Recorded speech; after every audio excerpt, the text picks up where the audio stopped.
Magandang araw po. Ito po ang DTF machine ng 888 Bacolod. Nagamit ito ng 3 araw. So, ayan. Ito po ang printer hard area.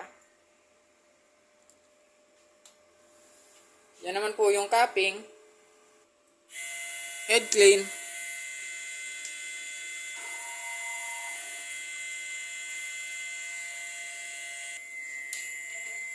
So, after po nating mag-head clean, punasan po natin ang wiper.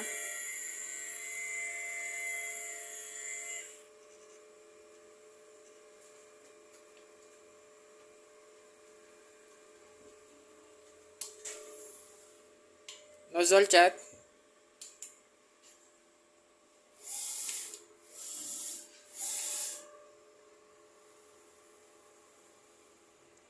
Yan naman po ang output ng aking nozzle check.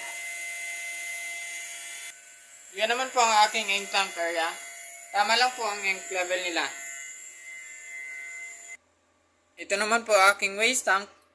Kaunti lang po yung laman. Ito naman po yung AVR. Yan naman po ang aking ground wire. Ito naman po ang aking DTF consumables.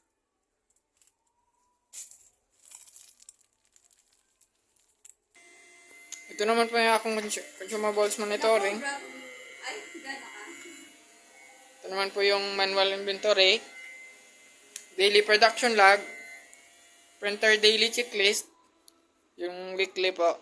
Updated naman po lahat yung sa system. Yun lang po. Maraming salamat.